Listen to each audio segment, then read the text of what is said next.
مجھے اپنے دل میں یاد کرتا ہے، میں بھی اسے اپنے دل میں یاد کرتا ہوں۔ جب میرا بندہ کسی محفل میں میرا ذکر کرتا ہے، میں اس سے کہیں بہتر محفل میں اس کا ذکر کرتا ہوں۔ اللہ کی محفل تو ملائے اعلیٰ کی ہے، ملائکہ مقربین کی ہے۔ بہرحال اللہ کو تم اپنے دل میں مستحضر رکھو، اللہ تعالیٰ تمہیں بھی یاد رکھے گا۔ دوبارہ فرمایا احفظ اللہ تجدہ امامک تجاہک، اللہ کو یاد رکھو تو اپنے سامنے موجود پاؤ گے۔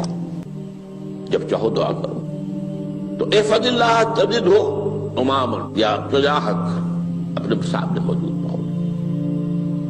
اذا سألت فاسأل اللہ، اب آ گیا وہ مرکزی مضمون۔ دیکھو جب مانگو اللہ سے مانگو، غیر اللہ کے سامنے ہاتھ دراز کرو ہی مت۔ ایک حدیث میں آتا یعنی حرام نہیں ہے، دنیاوی قواعد اصول قوانین کے تحت کسی سے مدد چاہنا، کوئی سوال کرنا حرام نہیں ہے۔ آپ سوال کریں، مدد لیں، اسی پر دنیا قائم ہے، ایک دوسرے کے ساتھ تعاون کے ساتھ۔ لیکن اونچا مقام کیا ہے؟ کسی سے سوال مت کرو سوائے اللہ، یہاں تک کہ جوتے باندھنے کا تسمہ تمہیں درکار ہے تو بھی کسی سے مت مانگو، اللہ سے مانگو۔ کیا پتہ اللہ کس کے دل میں ڈال دے اور وہ آ کے تمہیں تسمہ پیش کر دے۔ ہوتا ہے ایسا، مسافات ہوتا ہے۔ جو اللہ کے ساتھ لو لگا کر رکھنے والے ہیں ان کے تو ایسے واقعات ہوتے ہیں کہ دل میں ایک بات آئی اور اس کے بعد وہی بات جو ہے وہ کوئی شخص آ گیا اور اس نے وہ بات پوری کر دی۔ کیونکہ لوگوں کے دل جو ہے وہ تو اللہ کے دو انگلیوں کے مابین جو چاہتا پھیر دیتا ہے۔ کیا پتہ اللہ کسی فرشتے کو انسانی شکل میں بھیج دے، آتا ہے فرشتہ، آتا ہے انسانی شکل میں، آتا ہے آپ کی تکلیف کو رفع کر دے، آپ کی ضرورت کو پورا کر دے۔ اسی سے مانگو، کسی اور سے مانگو۔ یہ ہے توحید کا لب لباب۔ یوں سمجھیے اسلام کی جڑ کیا ہے؟ ایمان۔ اسلام کا جو خارجی نظام عمل ہے، انفرادی اعمال ہو اجتماعی ہو، ان سب کی روح رواں کیا ہے؟ ایمان۔ ٹھیک، ایک بات ہو گئی۔ ایمان کا خلاصہ لب لباب کیا ہے؟ ایمان باللہ۔ جیسے ایمان بالآخرہ بھی ہے، ایمان بالملائکہ ہے، ایمان بالانبیاء ہے، ایمان بالرسل ہے، ایمان بالکتب ہے، ایمان بالقلب ہے، لیکن اصل ایمان۔ اسی لیے ایمان مجمل میں آپ کو معلوم ہے کسی اور چیز کا ذکر نہیں۔ آمنت باللہ کما ہوا باسمائہ وصفاتہ وقبلت جمیع احکامہ اقرار باللسان وتصدیق بالقلب۔ یہ ایمان مجمل ہے، اجمالی طور پر ایمان اس کا نام ہے۔ ہاں مفصل تفصیلی طور پر آمنت باللہ وملائکتہ وکتبہ ورسلہ والیوم الآخر والقدر خیرہ وشرہ من اللہ تعالی۔ تو اسلام کی جڑ ایمان، اور اسلام کا سارا جو نظام عمل ہے، چاہے انفرادی اعمال ہو چاہے اجتماعی، ان سب کی روح رواں ایمان، اور ایمان کا خلاصہ ایمان باللہ۔ اور ایمان باللہ کا اصل حاصل وہ ہے جو اس حدیث میں آ رہا ہے۔ اس کے دو ہیں تقاضے، عبادت صرف اسی کی، استعانت صرف اسی سے۔ اس لیے میں نے سورہ فاتحہ کا تذکرہ شروع میں کیا۔ یہ عبادت کا جوہر ہے، عبادت کا جو ہے یہ ایمان کا حاصل۔ عبادت صرف اس کی ہے اور استعانت صرف اس سے۔ استعانت ہی میں سوال بھی آ گیا، یہ بھی مدد ہے۔ آپ کسی سے کچھ مدد مالی چاہ رہے ہیں یا کوئی اور مدد چاہتے ہیں، کسی کام میں مدد چاہتے ہیں، جیسے میں نے کہا تھا کہ سفارش کرانا چاہتے ہیں، بھی مدد ہے۔ وَإِذَا اسْتَعَنْتَ فَاسْتَعِنْ بِاللَّهِ، اور جب مدد مانگو صرف اللہ سے مانگو۔ اور وہ سارے الفاظ یاد کر لیے، استدعاء، استعانت، استغاثہ۔ یہ جو غوث اعظم سے استغاثہ کیا جاتا ہے یہ تو شرک ہے۔ استغاثہ اللہ سے، دعائی اللہ کی۔ اس اعتبار سے استمداد، استعانت، استدعاء، استغاثہ، یہ سب اللہ سے، صرف اللہ سے۔ عبادت صرف اللہ، ایاک نعبد، اور استعانت صرف اللہ سے۔ مانگو صرف اللہ سے، جب مدد طلب کرو صرف اللہ سے، اور جان لو اگر تمام لوگ جمع ہو کر تمہیں کوئی فائدہ پہنچانا جائے نہیں پہنچا سکتے، الا بشیء قد کتب اللہ لک وان اجتمعوا علی ان یضروک بشیء لم یضروک الا بشیء قد کتب اللہ علیک، اگر سب مل کر چاہے تمہیں کوئی نقصان پہنچا دے نہیں پہنچا سکتے مگر وہی کچھ جو اللہ نے تمہارے لیے لکھ دیا۔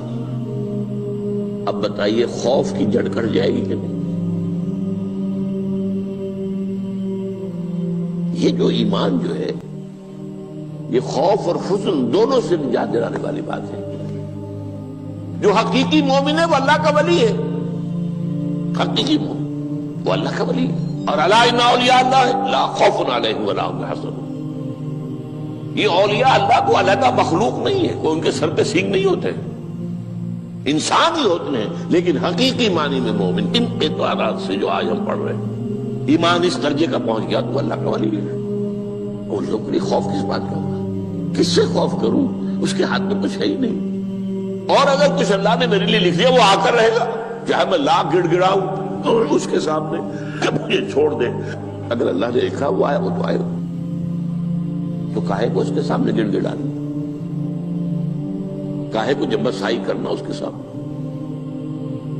اور کسی کے ہاتھ میں کچھ ہے ہی نہیں، میرا خیر ہے ہی نہیں، کاہے کو خوشامد کرو اس کی۔ اور سنیے، رفعت الاقلام، دیکھو نوجوان، قلمیں اٹھا لی گئی ہیں، وجفت الصحف، اور جو رجسٹر ہیں صحیفے ان کی سیاہی خشک ہو چکی ہے۔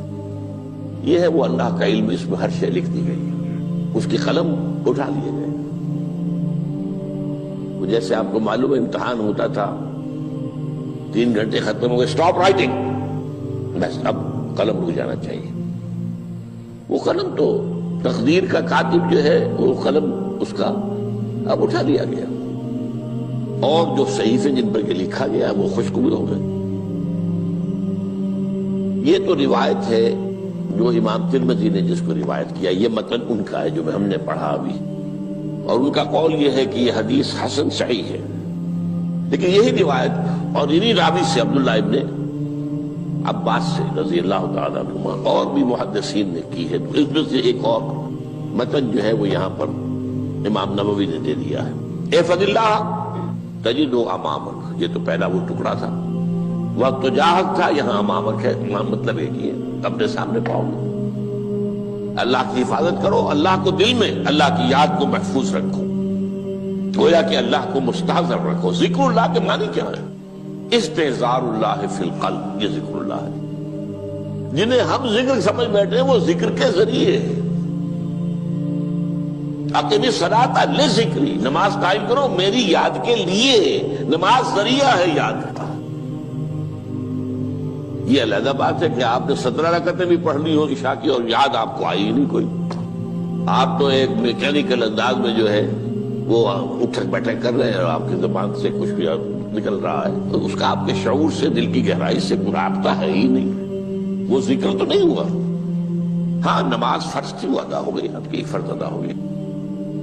تو جنہیں ہم نے ذکر سمجھا وہ ذرائع ذکر ہے، اللہ اللہ سبحان اللہ سبحان اللہ زبان سے، یہ تاکہ اس کے نتیجے میں وہ ذکر حاصل ہو جائے۔ استحضار اللہ فی القلب، ذکر کے معنی ہے استحضار اللہ فی القلب۔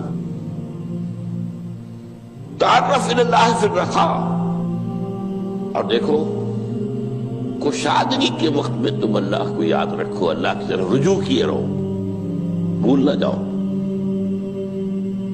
وہ نہ ہو جو کبھی کہا تھا، بہادر شاہ ظفر کے اشعار میں سے بہت زور کا شعر ہے، ظفر آدمی اس کو نہ جانیے چاہے کتنا ہی ہو فارم زکا، جسے عیش میں یاد خدا نہ رہی، جسے تیش میں خوف خدا نہ رہا۔ وہ ہے کشادگی کی حالت میں، جبکہ تمہارے لیے کشادگی ہے، اللہ کی طرف رجوع کیے رکھو۔ یعرف کا فی الشدہ، تو اللہ اپنی توجہ تم پر رکھے گا شدت کے وقت میں، جب تمہیں کوئی تکلیف ہے اس تکلیف کو تم پر آسان کر دے گا۔ تکلیف تو آنی ہے، جو لکھی ہوئی ہے وہ تو آئے گی، لیکن یہ کہ اللہ تعالیٰ اس کی شدت کو، ایک ہی چیز ہے جس کو ایک انسان بہت شدت کے ساتھ محسوس کر رہا ہے، دوسرا آدمی اتنا نہیں محسوس کر رہا ہے، احساس کا معاملہ ہوگا نا۔ وہ تو اصل میں اگر انسان کی نرز کٹی ہوئی ہے تو احساس ہوگا ہی نہیں، سرے سے نہیں ہوگا۔ تو اس اعتبار سے اللہ تعالیٰ تمہارے لیے وہ شدت کی کمی کر دے گا۔ وَاعْلَمْ أَنَّمَا أَخْطَأَكَ لَمْ يَكُنْ لِيُصِيبَكَ، اور جان لو جو چیز تم سے چھوٹ گئی ہے، رہ گئی ہے، وہ ہرگز تمہیں ملنے والی نہیں تھی۔ اب آپ نے کسی ملازمت کے لیے درخواست دی ہے، درخواستیں مانگی گئی ہیں، اپنی سی محنت کر لی، نہیں ملی ملازمت، اب آپ بیٹھے ہوئے افسوس میں، رنج میں، غم میں، فلاں نے یہ کر دیا، فلاں نے یہ کر دیا، وہ فلاں جو ہے بڑی تکڑی سفارش لے آیا تھا، فلاں نے رشوت دے دی۔ چھوڑو میاں اس کو، وہ تمہارے لیے نہیں تھی۔ کاہے کو اپنے ذہن کے اندر یہ کھچڑی پکا رہے ہو بیٹھے ہوئے؟ خواہ آپ شاید سوء ظن میں بھی مبتلا ہو رہے ہو، کسی نے نہ رشوت دی اور آپ سمجھتے ہو کہ رشوت دی ہے اس نے۔ یہ ساری چیزیں جو ساری سیئات، ان کی جڑ کٹ جائے گی۔ وَاعْلَمْ أَنَّمَا أَخْطَأَكَ لَمْ يَكُنْ لِيُصِيبَكَ وَمَا أَصَابَكَ، جو چیز تم پر آ گئی، لَمْ يَكُنْ لِيُخْطِئَكَ، ہو ہی نہیں سکتا تھا کہ وہ تم پر نہ آ۔ یہ کر لیتا تو ہو جاتا، شاید یہ کر لیتا، میں نے ٹیکا پہلے لگوا دیا ہوتا تو یہ بات نہ ہوتی۔ بھائی وہ جو ہونا تھا وہ ہونا تھا۔ اب یہ وہ چیز ہے جس سے انسان میں کیفیت پیدا ہوتی، تسلیم و رضا۔ ہم بھی تسلیم کی خو ڈالیں گے، بے نیازی تیری عادت ہی صحیح، اے اللہ جو تو نے چاہا مجھے قبول ہے۔ اسی لیے میں نے آپ کو آیتیں سنائی سورہ تغابن کی، ما اصاب من مصیبت الا باذن اللہ، کوئی مصیبت نہیں آتی مگر اللہ کے اذن سے۔ وَمَن یؤمن باللہ یہد قلبہ، جو اللہ پر ایمان رکھتا ہو اللہ اس کے دل کو ہدایت دے دیتا ہے۔ ہدایت کس بات کی؟ تسلیم و رضا۔ سر دوستاں سلامت کہ تو خنجر آزمائی، نہ شبد نصیب دشمن کے شبد ہلاکت تیغت۔ اے اللہ تیری طرف سے ہے، مجھے قبول ہے، اور بظاہر مجھے تکلیف ہو رہی ہے لیکن یقیناً اس میں میرا کوئی خیر ہے۔ بیدک الخیر، تیرے ہاتھ میں تو خیر ہی خیر ہے، جو بھی تیری طرف سے آئے۔ سر تسلیم خم ہے جو مزاج یاد میں آئے۔ اور یہ مضمون جو ہے زیادہ بڑے پیمانے پر سورہ حدید میں آیا ہے۔ ما اصاب من مصیبت فی الارض ولا فی انفسکم الا فی کتاب من قبل ان نبرأها، کوئی مصیبت نہیں آتی نہ تمہاری جانوں میں نہ زمین میں، زمین میں زلزلہ آ جانا، سیلاب آ جانا، کچھ اور زمین کا دھنس جانا، یا یہ ہے کہ تمہاری جانوں میں کوئی بخار ہو گیا، کوئی اور تکلیف ہو گئی، اچانک معلوم ہوا کہ انسان کو کینسر ہے، اور کینسر بھی اب 3rd سٹیج کو پہنچ چکا ہے۔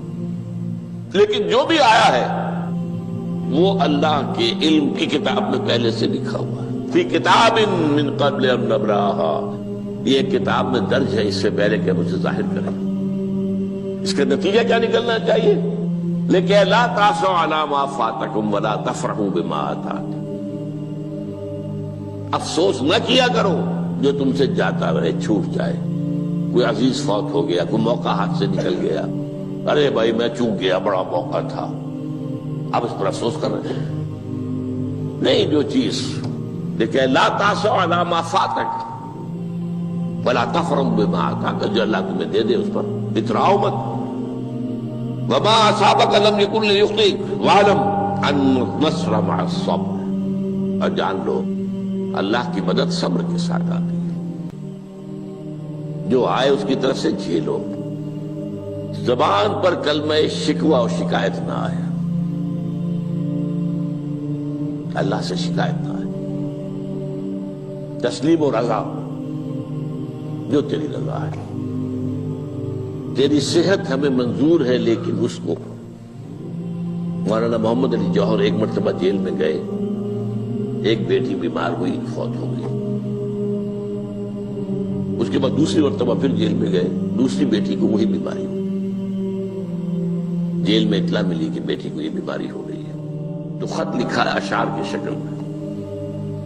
کا آخری شعر یہ ہے: تیری صحت ہمیں منظور ہے لیکن اس کو نہیں منظور تو پھر ہم کو بھی منظور. ہم تو چاہتے ہیں میں بیٹی کے تجھے شفا ہو جائے، اسے منظور نہیں تو پھر ہمیں بھی منظور. وَاعْلَمْ أَنَّ النَّصْرَ مَعَ الصَّبْرِ وَأَنَّ الْفَرَجَ مَعَ الْكَرْبِ. فرج، فراخی، کھل جانا کسی چیز کا، یہ ہے کرب کے ساتھ، تکلیف کے ساتھ. تکلیف ہوتی ہے ساتھ. اللہ نے قانون بنایا ہے دنیا کا. اب آپ اندازہ کیجئے بچے کی ولادت میں ماں کو کتنی تکلیف اٹھانی پڑتی ہے. آج کل تو فیشن ہو گیا ہے، سیدھے سیدھے جاؤ، آپریشن کراؤ، تکلیف سے بچ جاؤ.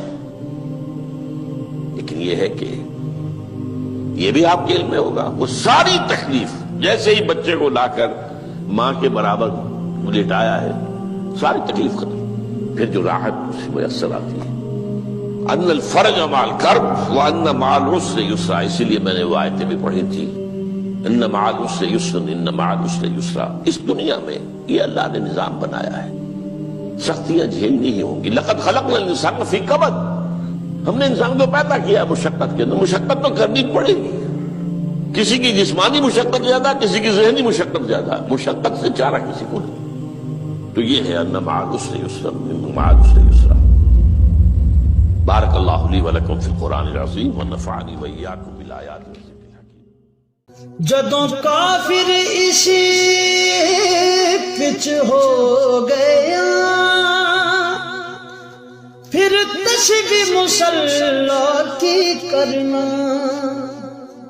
اساں ظاہر نو رب منیا اے، باطن دا اللہ کی کرنا. اساں ظاہر نو رب منیا اے،